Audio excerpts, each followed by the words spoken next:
It was a quiet Thursday morning in Maple Ridge, Oregon, when 24-year-old Lisa Camden didn't show up for her nursing shift. Her phone, silent, her apartment, locked from the inside. Her car, still parked beneath the complex. Her cat, hungry, but alive. Friends said she was the most reliable person they knew, and that's what made her sudden disappearance impossible to explain. By 9:45 a.m., her best friend, Riley Benton, had already called the police. By noon, officers were inside the apartment. There were no signs of forced entry, no blood, no note, just an overturned coffee mug, a smeared fingerprint on the back doorknob, and one more thing. Lisa's phone, found beneath the couch cushion, wiped clean. All units, mark scene secure. No immediate signs of struggle, apartment clear, potential voluntary missing person. But no one believed Lisa had just walked away, especially not her boyfriend, Derek Holtz. She and Derek had problems, yeah, but she loved him. They were working through it, or at least she said they were. Derek Holtz, 29 years old, construction contractor, no criminal record, no alibi for the night before. He said Lisa had been distant. She said nothing at all because Lisa was nowhere to be found.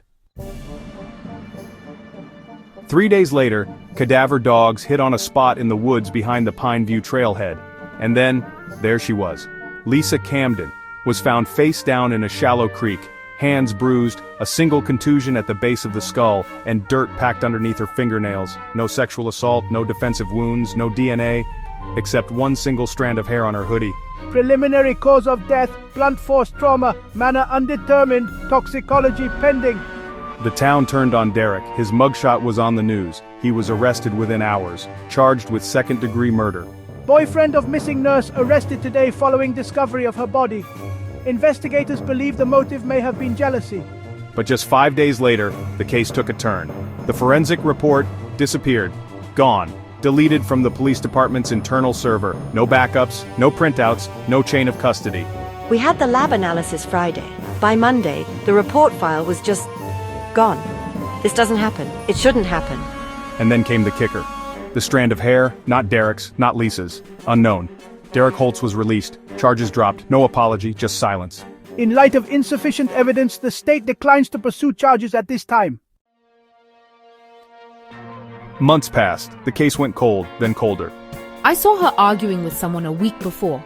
But it wasn't Derek. This guy had a black SUV. I told the cops. I don't know if they followed up. A black SUV, no plate, no follow-up. Hey, I'm gonna talk to him tonight. I have to end this. It's gone too far. She never said who. She never got the chance. Lisa Camden's killer was never found. The forensic report never recovered. The one person they blamed may have been the only one telling the truth. And the question no one has ever answered: was it a tragic misstep in justice, or a deliberate erasure of the truth? This is Vanished Whispers, and this was the story of how they blamed the boyfriend. Then the forensic report vanished, because the truth is never that simple. The investigation took a new turn when a neighbor, Mrs. Callahan, came forward. I heard shouting the night Lisa disappeared. Two voices. One was definitely a woman, but the other, I couldn't place. Police transcript. Officer Mendez. Did you see anyone leave the building? Mrs. Callahan. No, but I saw a shadow move past my window around midnight. It was quick, too quick.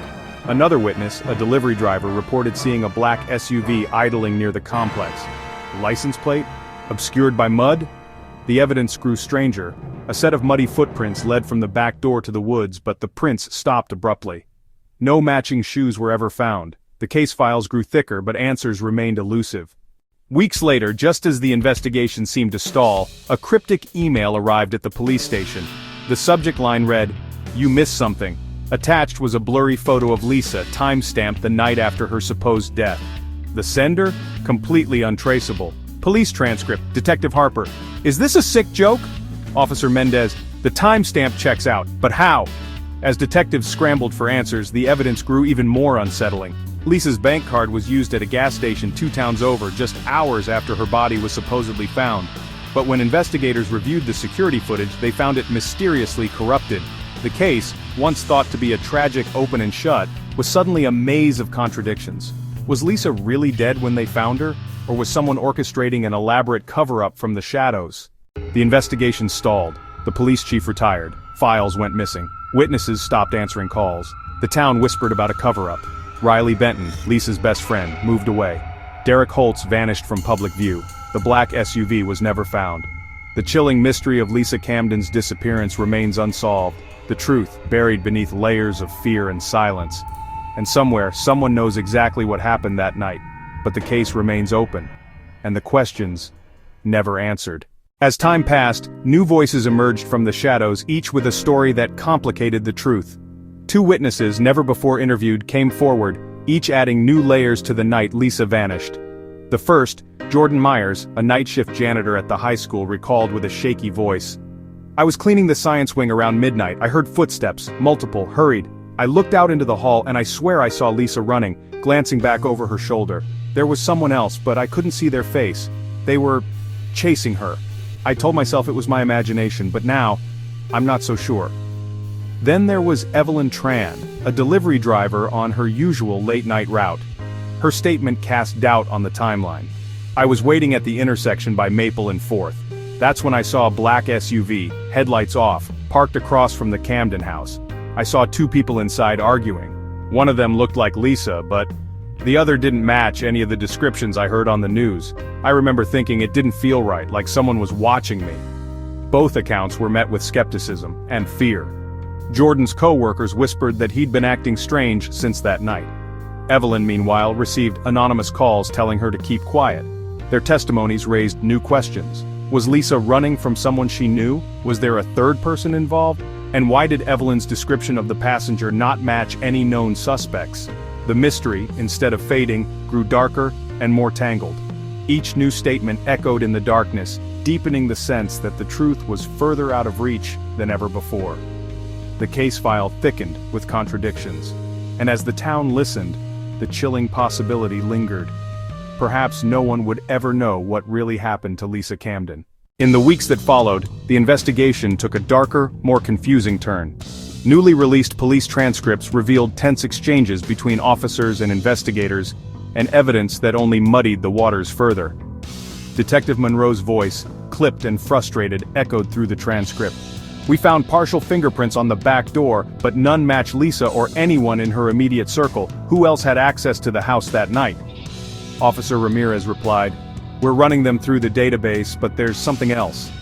The black SUV Evelyn Tran described, it shows up on traffic cameras at 12:09 a.m., but it's headed away from the Camden residence, not toward it. The evidence log grew stranger. A torn piece of fabric found snagged on a fence behind the school.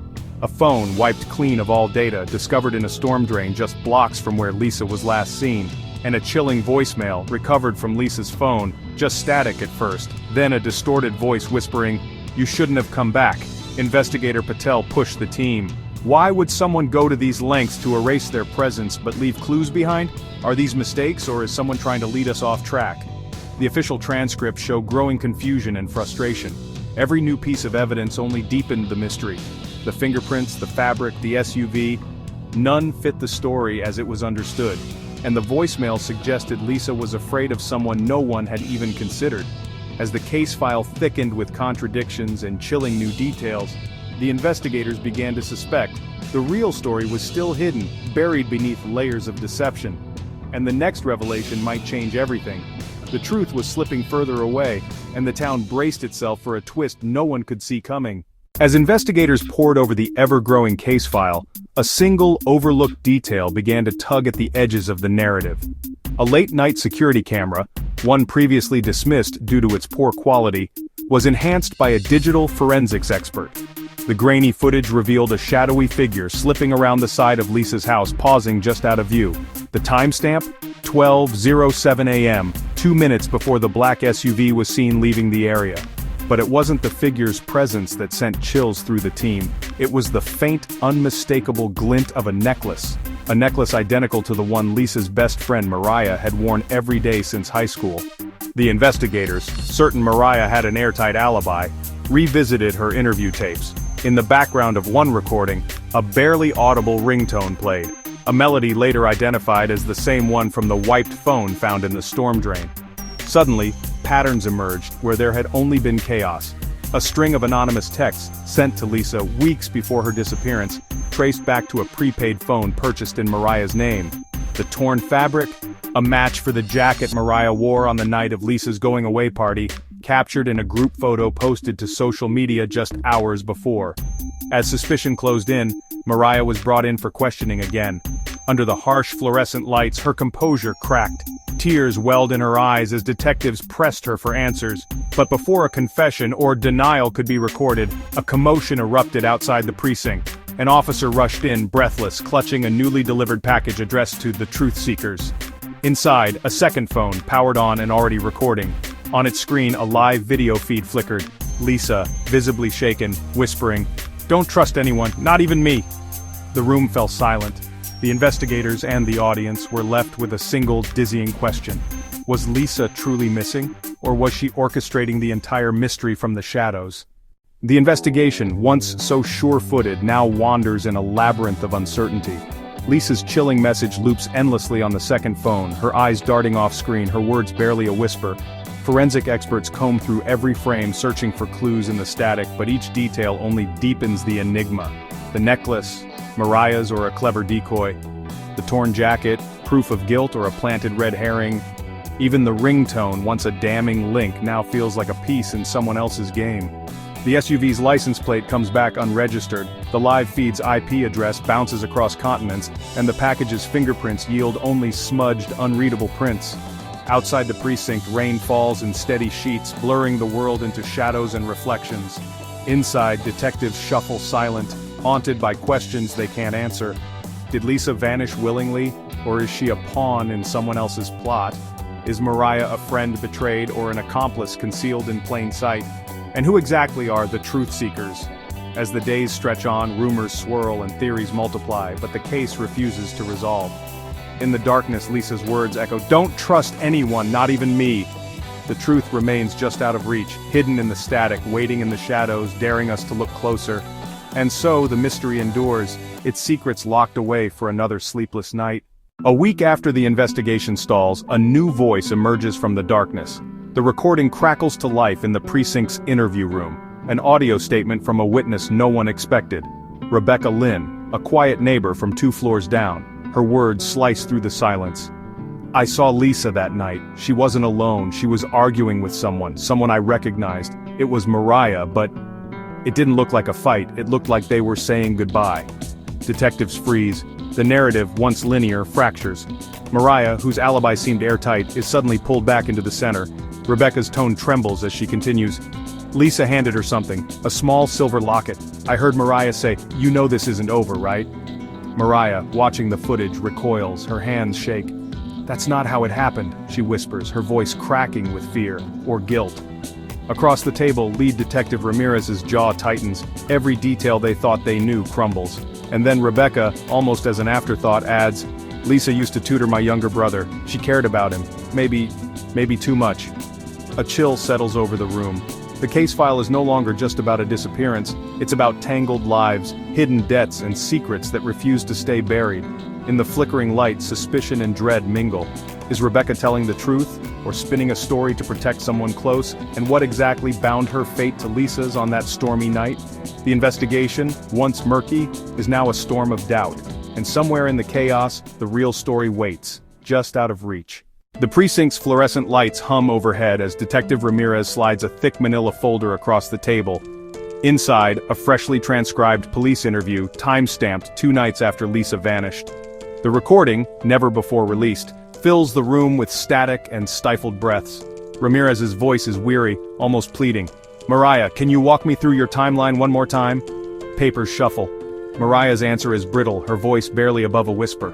"I was at the cafe until 10, then I went home. I didn't see Lisa." Silence. Then a faint, almost imperceptible catch in her throat. The transcript jumps. Jump cuts of memory and doubt. Ramirez presses, "Why did your phone connect to Lisa's Wi-Fi at 10:21 p.m.? Mariah hesitates, the pause stretching. I must have driven by." The words hang, uncertain. Ramirez's pen scribbles, frustration mounting. Cut to Lisa's mother, her hands trembling as she reads the transcript. Tears slip silently down her cheeks. "They keep asking the same questions," she whispers, voice ragged. "But nobody asks how we're supposed to live with not knowing." The investigation's seams begin to split. A junior officer's note in the margins. Witness statement contradicts Mariah's timeline, no follow-up. Ramirez's eyes darken as he realizes Crucial threads were left dangling, evidence overlooked.